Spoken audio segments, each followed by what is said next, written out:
Paritas. Paritas itu menunjukkan sifat simetri dari fungsi gelombang partikel.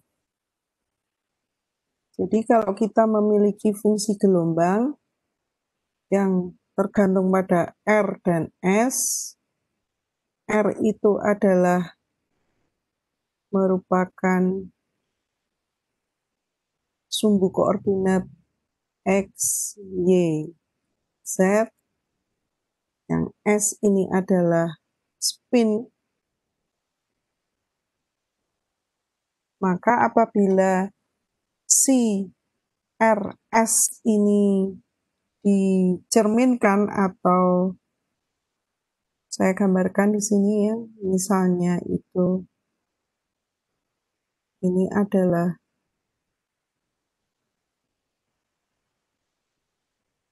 menggambarkan kondisi C, yang ini untuk penyederhanaan dilihat saja pada sumbu X-nya ya. Jadi apabila pada awalnya C itu memiliki nilai di sini, kemudian jika koordinatnya itu dibalik, tetapi ternyata C-nya itu tetap memiliki nilai positif juga, sehingga hal ini dikelompokkan atau dikatakan memiliki paritas positif.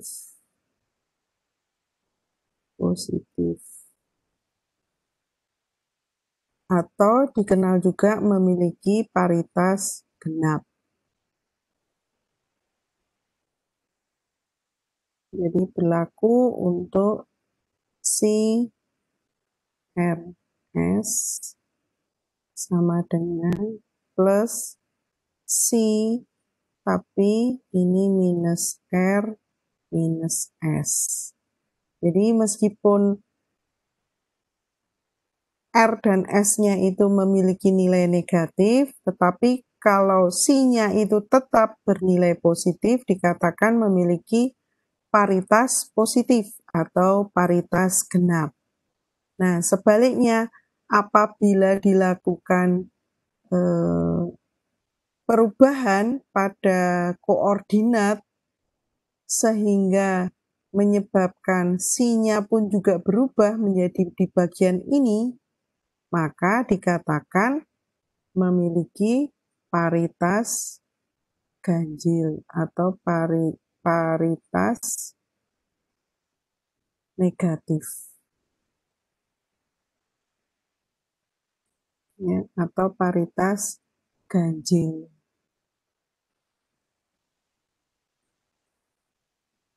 Jadi kalau dituliskan si RS memiliki nilai negatif pada saat diubah koordinatnya.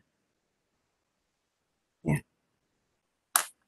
Itu maksud dari paritas yang menunjukkan kondisi simetri dari fungsi gelombang.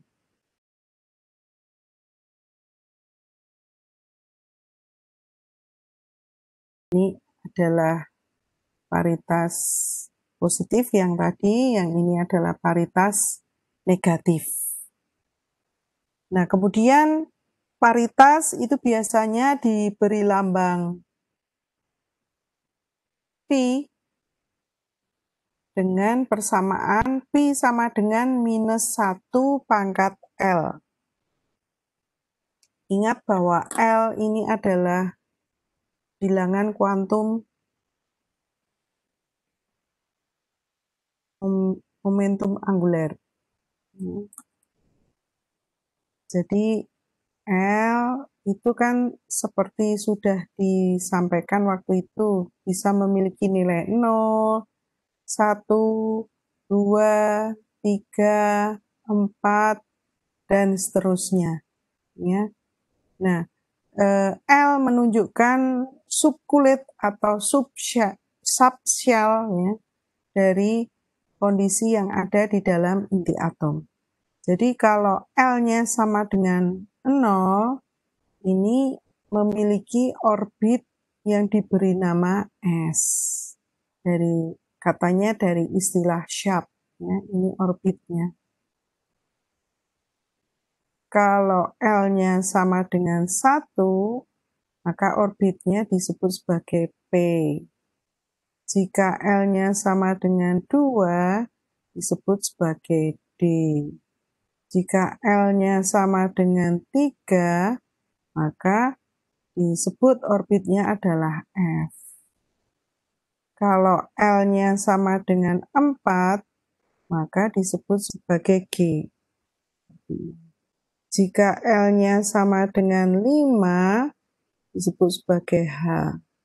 Dan L sama dengan 6, disebut orbitnya I. Sehingga karena paritas ini adalah -1 pangkat L, maka yang memiliki L genap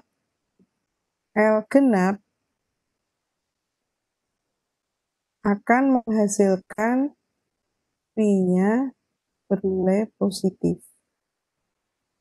Tetapi kalau L-nya ganjil, maka P-nya akan bernilai negatif. Dengan demikian, kalau L-nya itu sama dengan 0, maka akan memiliki P positif.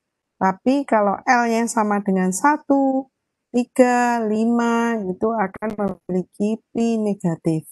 Dengan demikian, paritas untuk nukleon yang memiliki L genap, itu paritasnya akan termasuk di dalam paritas genap atau paritas positif. Sedangkan jika L-nya bernilai ganjil seperti pada orbit P, orbit F, orbit H, itu maka dikatakan nukleonnya memiliki paritas negatif atau paritas ganjil. Momen dipol magnetik.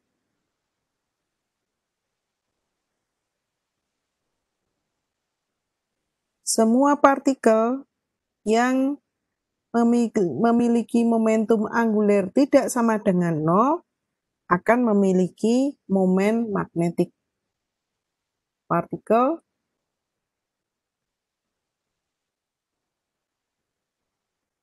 dengan momentum anguler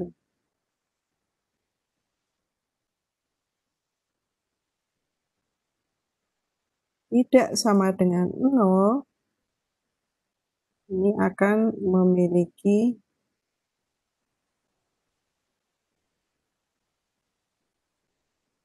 momen magnetik.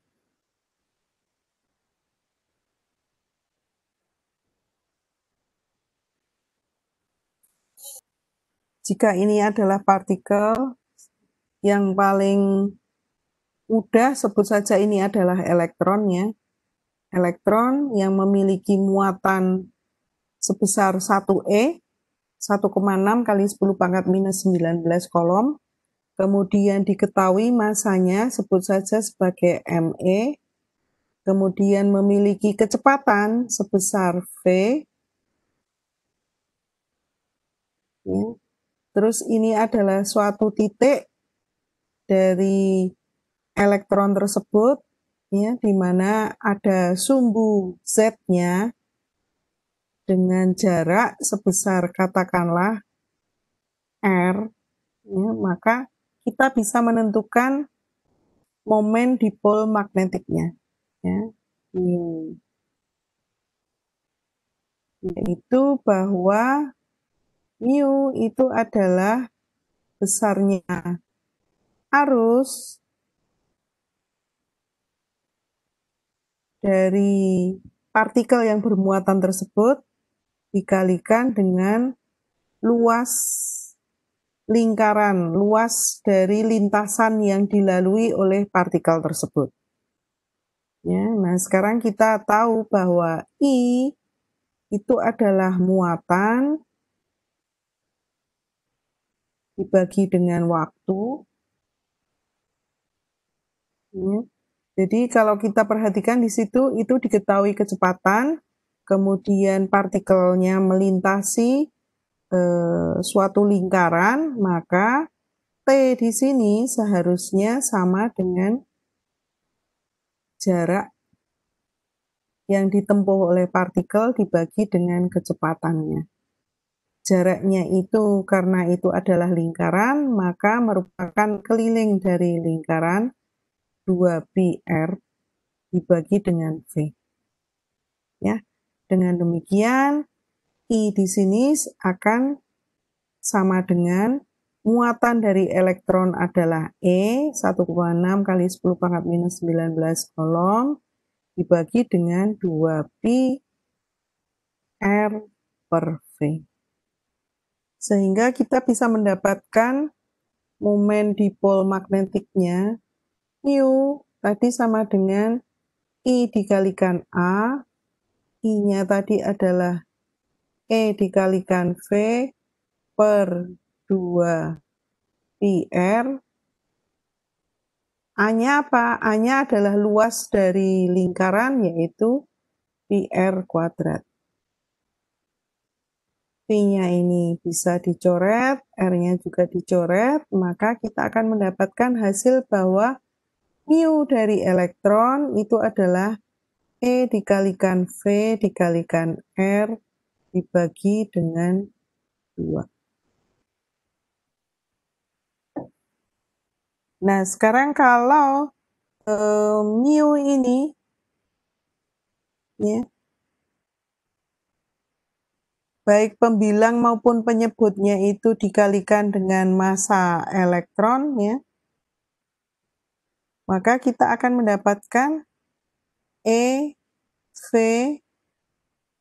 kalikan R kalikan ME dibagi dengan 2ME. Sedangkan kita juga sudah mengetahui bahwa momentum anguler L itu sama dengan ME dikalikan V dikalikan R. Nah, jadi yang bagian ini itu akan sama dengan momentum anguler, ya. Sehingga kita bisa menyatakan mu itu sama dengan E dikalikan L per 2ME. Sekarang diingat kembali waktu kita berbicara tentang spin bahwa L itu sama dengan ml dikalikan H bar. Jika ml ini dipilih yang memiliki nilai plus L, maka kita akan mendapatkan mu sama dengan E dikali L dikali H bar per 2ME.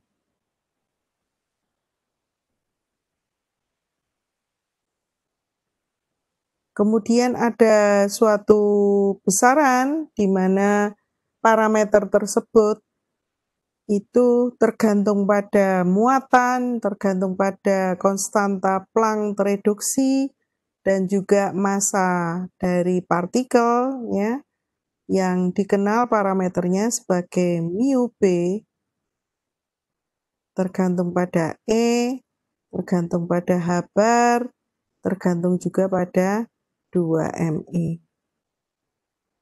Dengan demikian, jika mu B ini dimasukkan ke dalam persamaan untuk menentukan momen dipol magnetik, maka akan diperoleh bahwa mu sama dengan mu B dikalikan L.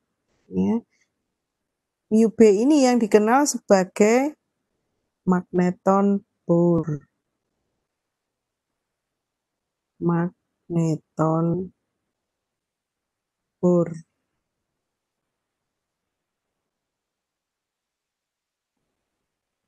Magneton Bohr itu merupakan suatu bilangan konstan karena diketahui E itu adalah bilangan konstan, begitu juga dengan H bar dan massa dari elektron. Dengan demikian sebetulnya kita bisa menghitung berapa besar mu B, berapa besar magneton Bohr. Mu B, magneton Bohr,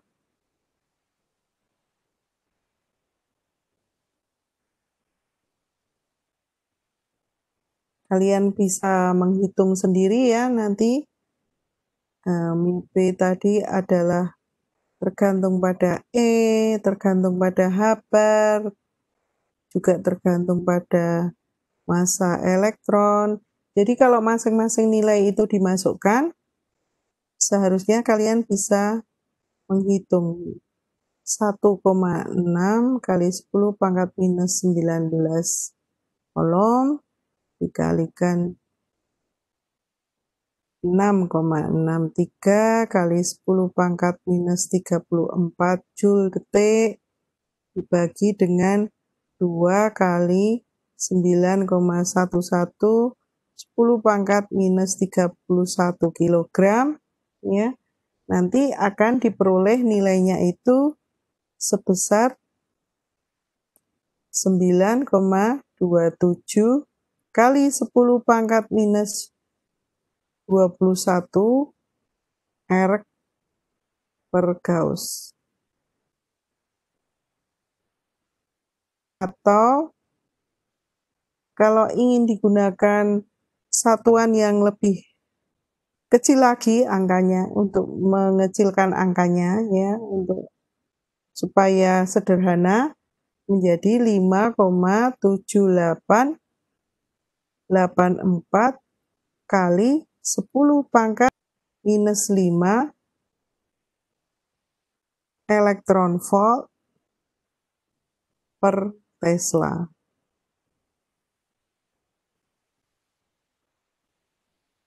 Nah, yang kita bicarakan ini adalah untuk partikel yang berupa elektron.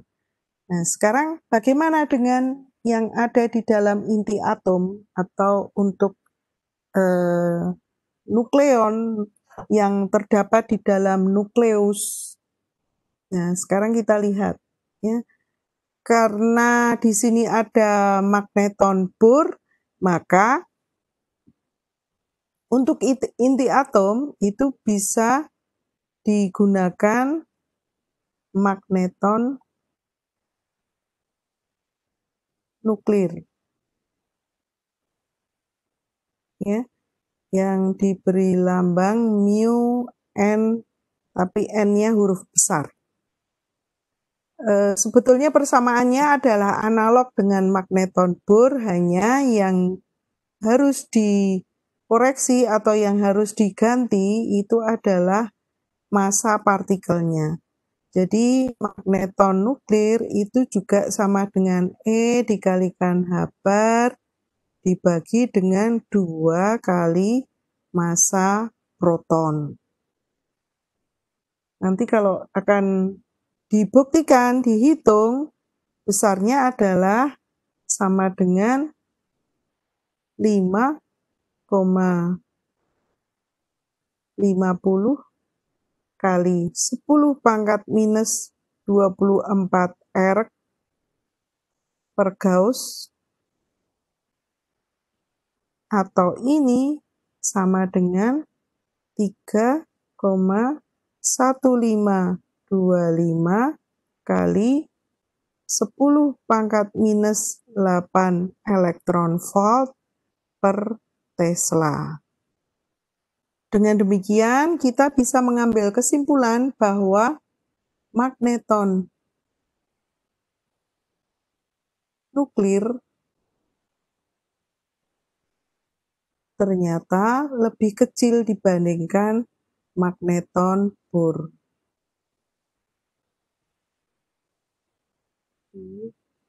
Jadi mu n itu ternyata lebih kecil dibandingkan mu B.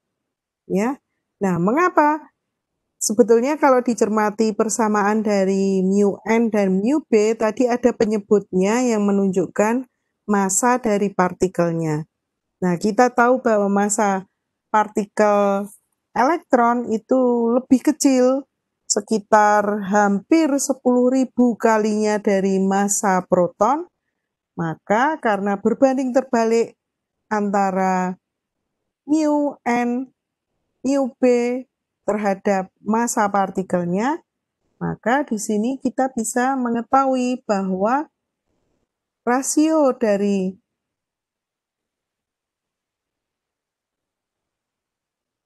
mu n terhadap mu b itu sebetulnya tergantung pada rasio dari massa proton terhadap massa elektron yang kurang lebih mendekati 1840. Ya. Ini yang kemudian menyebabkan mu n itu kurang dari mu b. Nah, momen magnetik nuklir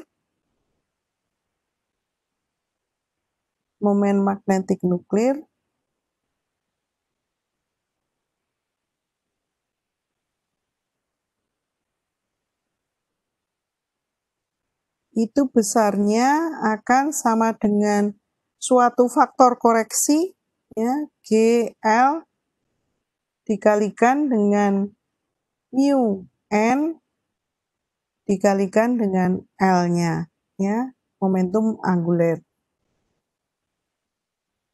Faktor koreksi ini atau GL itu tergantung pada nukleonnya. Jadi GL untuk proton tentu saja akan berbeda nilainya dengan yang untuk neutron. Untuk proton ya, GL proton itu nilainya sebesar 1. Ya, sedangkan GL untuk neutron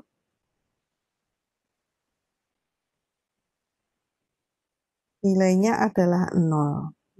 Yang ini untuk proton.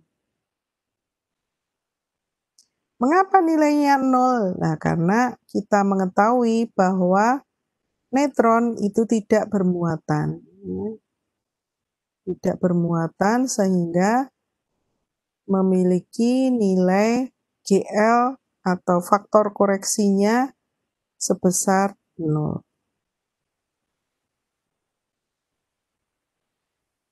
Nah, sekarang yang ini tentang momen magnetik nuklir. Sekarang kita perhatikan juga bahwa di dalam inti atom, di dalam nukleus, itu kan ada pergerakan spinnya, ya, ada gerak dari masing-masing nukleon yang berputar pada poros atau pada sumbunya. Ya.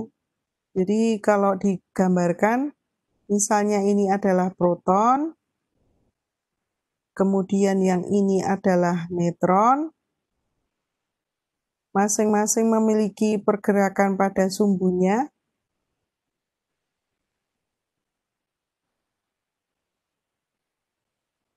Ini spinnya ya, ini spin, yang ini juga spin. Kemudian kita bisa menentukan di sini kira-kira atau seperti apa momen dipol magnetik yang ditimbulkan akibat pergerakan spinnya ini. Ya.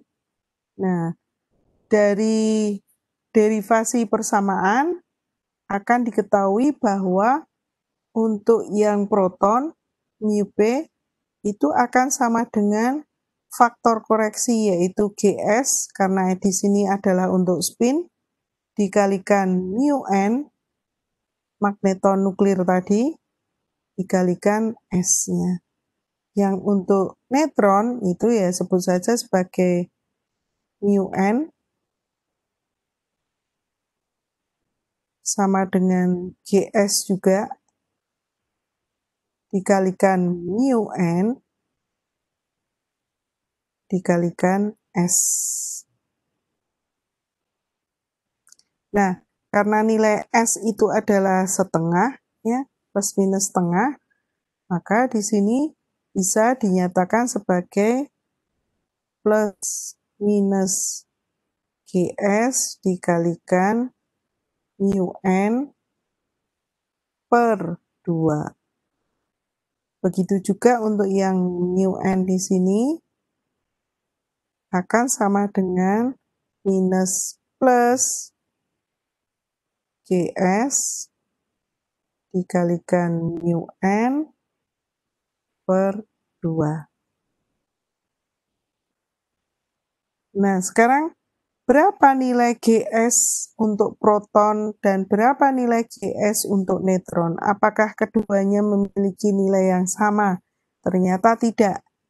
GS yang untuk proton itu memiliki nilai sebesar 5,5857. Sedangkan GS yang untuk neutron itu ternyata memiliki nilai negatif, minus 3,8261. Dengan demikian, kalau GS ini dimasukkan ke persamaan untuk mu masing-masing nukleon, akan diperoleh hasil untuk proton kurang lebih 2,793 mu N. Sedangkan untuk neutron itu hasilnya akan diperoleh minus plus 1,913 mu N. Jadi mungkin ada yang menanyakan, tadi katanya neutron itu netral, tapi mengapa memiliki momen dipol magnetik meskipun yang ini untuk spin?